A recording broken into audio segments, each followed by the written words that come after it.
Joining me right now is UFC middleweight Anthony Hernandez. Anthony, it's good to see your face, man. 2020 has been a crazy year, man. What's going on? What's up, man? It's been fucking wild for sure.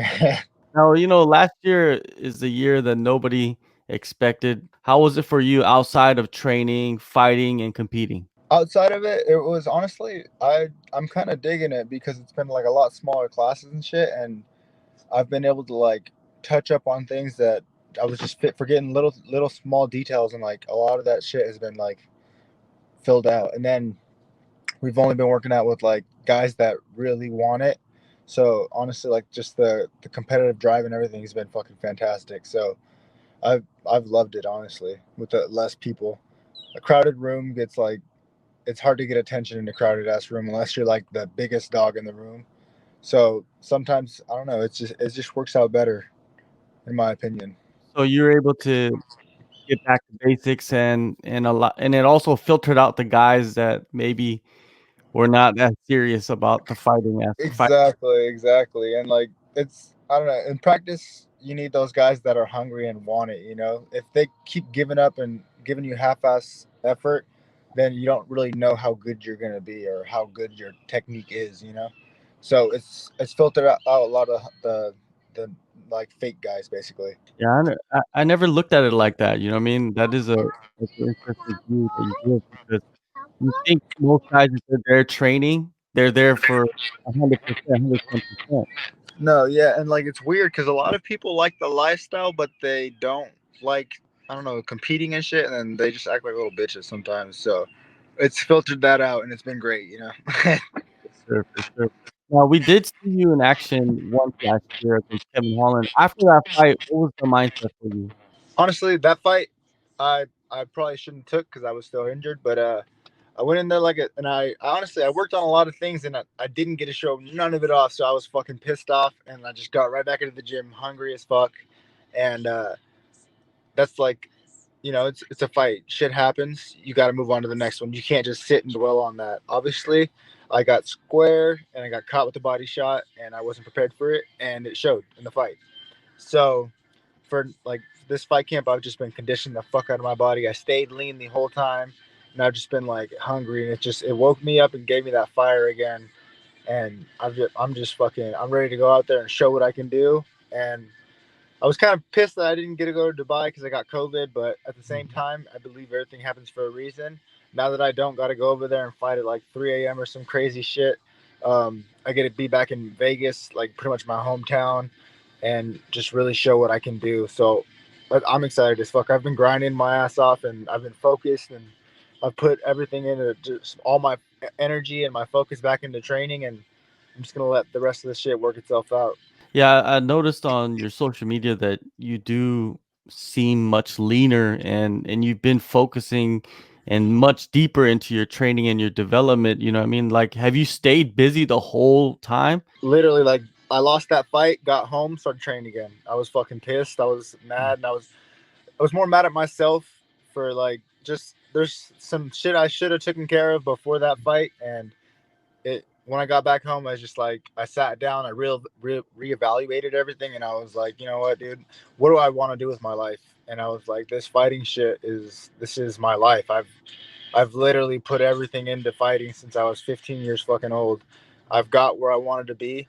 Now it's time to go in all out and just fucking focus. Listen to my coaches, quit being a jackass, and just really hone in.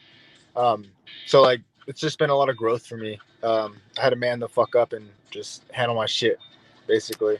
You mentioned earlier that you kind of it sucked that you didn't go out to Dubai because your first fight scheduled for this year was supposed to be on January 16th. It just Yeah. passed, and you contracted COVID. Take me through that ordeal, man, of just getting the virus. Um, Honestly, like it was like a headache for fucking 4 days, and then I was waking up just drenched in sweat every night. Um, I felt like shit, but I thought it was from the weight cut. And then when they called me, they're like, "Oh yeah, you got COVID." I was like, "Motherfucker!" But it wasn't that bad. It was like a cold basically, and I wasn't really freaking out over it because I know that you got to be like old or have a bunch of sicknesses to die from it. And plus, I'm gonna die like a legend. I'm not gonna die from no fucking COVID. You know? Definitely. Well, were you concerned for your family? I know you have kids. Yeah, honestly, I was kind of nervous from that, but they're all pretty fucking healthy. No one got it. Just my wife, and our oldest got it, and then the younger two have been fucking fine. We made sure not to fucking share drinks with them, and like obviously we took precautions, but we all live a pretty healthy lifestyle, so we weren't too worried about it. Do you feel like people are still just not educated enough about the virus? Because it seems like people do get it, and then certain people don't get it. Yeah, some people don't even know the effects. Like some people have it and they feel completely normal. So I mean, I think there's like a time and place. Like obviously, like my grandma has cancer right now, so I stayed away from her, obviously, because she is sicker and she has those underlying problems. I think if you're sick, stay away, handle your shit, quarantine yourself for 2 weeks or whatever you have to do. But life does go on. Just take precautions, you know. And if you're healthy, I mean, you really don't have to worry about it too much. How long were you sidelined for? Honestly, I wasn't sidelined at all. I was training the whole fucking time. Mhm. I have a home gym, so I was lucky enough to keep training in there, and I was still doing my sprints. I was still doing all my shit. My brother-in-law wasn't really tripping off COVID, so he was my main sparring partner during that week, and nothing really changed for me. It was like 2 weeks to get my diet back on track, and I couldn't taste and shit. So like I was like I wasn't doing any fucking cheat meals or anything. I was just like 100% on my shit. I'm like, what's the point of a cheat meal if you can't fucking taste it, you know? So it just like I don't know. It was just a nice little reset for me. It was 2 weeks, or it was it's a little bit longer to keep preparing for my fight. So it's whatever. Like to be a great fighter, you have to be disciplined, and that's just all it's made me do is be disciplined longer. So I mean, it's gonna just take it back into my fight. From what you've been saying, and even through the COVID, you kept discipline, man. That shows. You know, what I mean, anybody could talk about it, but you got to be about it. You are No, changed. no, straight the fuck up. I want this shit more than anything. Like for me, it was like I've been having a bunch of crazy family shit go on, and just a bunch of shit go on, and like I just had to step away from everyone and just really just zone in and be like, what? All right, what the fuck do you want? I've worked my ass off for this, and it's time to keep that momentum going. And if there's going to be distractions, I need to get away from it. And that's just the mindset I've kept, and everything else will play itself out. My family's healthy. That's the main thing. My life is my kids, so I just got to make sure they're good, and um, yeah, that's all that really matters to me is my kids are healthy, and that I give them the best I can, and that's all I've been doing. Of course, man. There's nothing better. Now, your upcoming opponent, Rodolfo Vieira, he's undefeated. Everybody knows what he brings to the table, the legit ground game. Yep. You watch his MMA fights, man. MMA is different from jiu-jitsu. What Oh is your fuck yeah. assessment of his overall Oh skill? yeah. Um, like you said, he's a great grappler. Um, and that's all he really wants. He's shown that he has gotten better at striking. So obviously, anyone can land a lucky punch. So you got to be on your p's and q's, you know. As far as his MMA game, shit really doesn't change. Like as far as grapplers, they don't like to get hit. That's not comfort zone for them. So for him, I know I got to hit him a lot and I got to move. I got to not get taken down, obviously, because he's really fucking good at that. But I've had all the right guys in this camp, and honestly, I'm 100% fucking confident. And giving me a whole nother month to prepare for it is like, it's night and fucking day. Like I'm happy as fuck. I cannot wait to go to Vegas and show out, because I want this shit so bad. Yeah, the training camp. Have you spent all of it in Northern California? So I went to Vegas and trained with Puna and them for a little bit, and then I came back home, reevaluated what I need to keep working on, and then I've been going to Reno to do some altitude training, and I've been my coach has been bringing in big guys for me that are like really high level D1 wrestlers and black belts, and honestly, like this is the most confident I've ever been for a fight. I don't know. Before I used to kind of like I used to have to change my whole life around a fight, but now it's back to this is my fucking life. Like I'm 100% in it to win it, and I know what I'm capable of. And one day I want that belt around my fucking waist. So for me, it's just I've just been disciplined and focusing on my shit.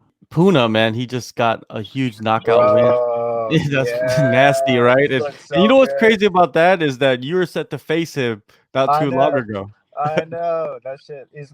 I love that dude. He's my fucking Yeah. boy. He's like one of my main training partners in Vegas, honestly. And like I didn't want to fight him because he's one of my like I consider him a legit friend. He's fucking cool as fuck. He's like he's the homie. But at the same time, I've my like real close friends, like in real life, not in fighting, I've fought in all of them. So like for me, it was just like it was just like in high school again. Just fuck it, put the gloves on, and let's fucking go. So, but we're gonna get paid for it. So, I mean, if we ever have to fight in the future, it better be for like some like Yeah. up top shit. But me and him talked about it, and we're like, it's not worth us fighting right now. And fuck, man, he looked great the other night. I'm so happy to see him on that undefeated streak still. He fucking deserves it. He's a great person. Yeah, I feel like in certain way it all worked out for both you guys because you guys are friends. And I talked to Puna about it when you guys were about to fight, and he said the same exact thing. Like it's a business, but I guess it's better down the line when you guys are up in the rankings and Yeah, it's worth more. exactly. And we get paid more. Like, yeah, Mm. of course. I mean, would you fight your friend for like a lot of money? I mean, Yeah, I would. exactly. I mean, if you guys are both getting cashed out, fucking send it. Let's go. That's why you're friends, right? No, exactly, You want to exactly, help each other. exactly, 100%. So you mentioned that you know you're bringing in some wrestlers. Any other new faces in your camp? Kelly Nunson, he's a bigger guy. He's probably like 230. He's a black belt, like D1 wrestler. He's a fucking monster. And man, I've been able to like at first in the very beginning of the camp, I was like, who the get this fucking guy off me? Fuck that. Let's jump this fool. He's way too hell no.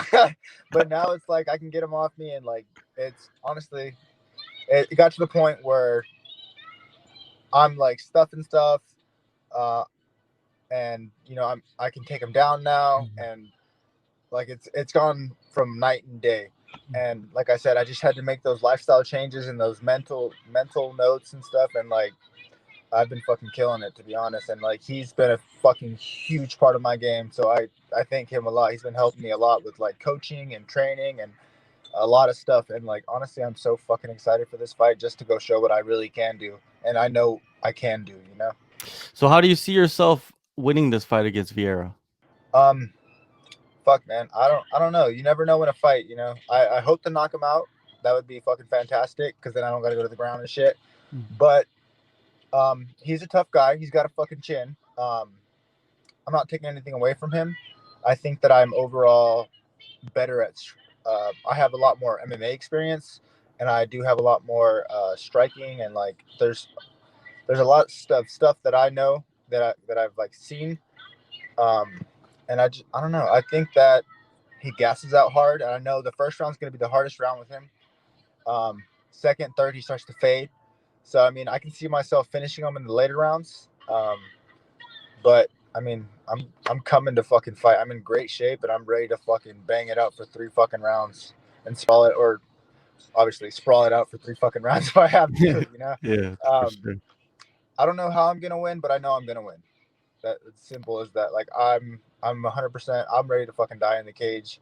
I've been fucking conditioned the piss out of my body. I've been having like heavyweights hit me and knee me and kick me, and I just, like I said, I want this shit.